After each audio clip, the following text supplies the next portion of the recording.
Theory number 4, they did this to prove to the world that China now controls the global price of oil.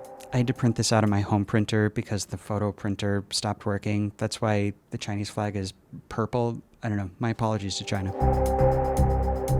Credit for this theory goes to a Bloomberg columnist named Javier Blas, who argued this was China unveiling its powerful new oil price weapon. He compares it to the 1973 oil shock, when Arab oil states like Saudi Arabia and some others shut off oil to the US, a power that got termed the Arab oil weapon and made those states a global player ever since. And he argues that, yeah, on some level this was probably about Taiwan and Malacca. But if China proved that it can flip 5% of the world's oil demand on and off like a switch, that gives them Saudi Arabia-level influence over the world's most valuable resource, which gives them a lot of leverage over any country that buys a lot of oil or that sells a lot of oil, which is pretty much all of them. I think there's probably some truth to all 4 of these theories, right? I don't think they're mutually exclusive. Now, we don't know enough. We can't peer inside Xi Jinping's head and know like which one is the truest, but I think if you look at these 4 together, you have a pretty good understanding of why China did this. So the question now is, what does all this add up to? What does it change about our world? And we, the world, learned a few new things here. 1, China has neutralized the so-called Malacca dilemma that would have allowed the US Navy to shut down their economy.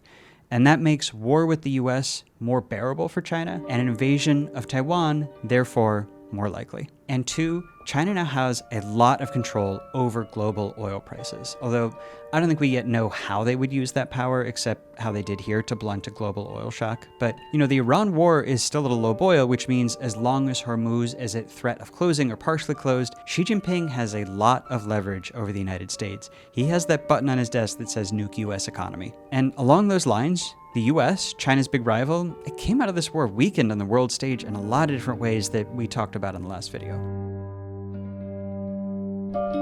Russia, meanwhile, is still mired in Ukraine. That means that among the major world powers, China is looking pretty good right now, which is part of why there is a growing consensus that the war's real winner was China.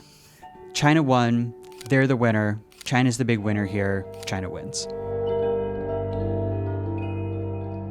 This is a little too clever, I think. Iran won the Iran war, but China did win something very, very big. And it's easier to explain if I put it on the board for you.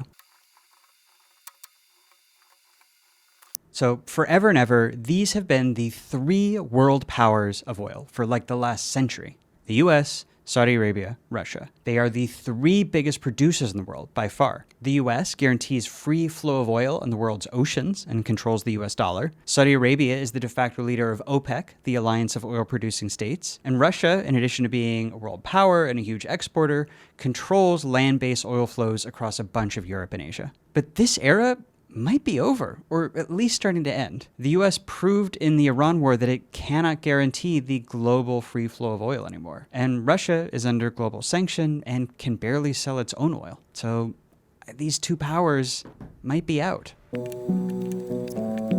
And who displaced them? Well, arguably, one of them is Iran, which is not the world's biggest producer, they're ranked 7th, but they proved that they can unilaterally turn on or off 20% of the world's oil supply, and nobody can stop them.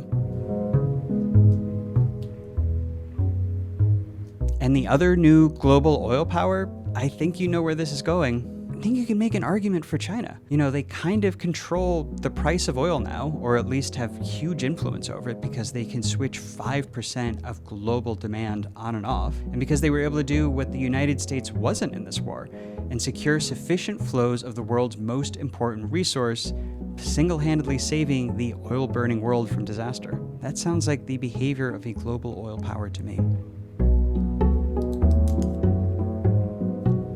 Now, I don't know what China wants to do with that power.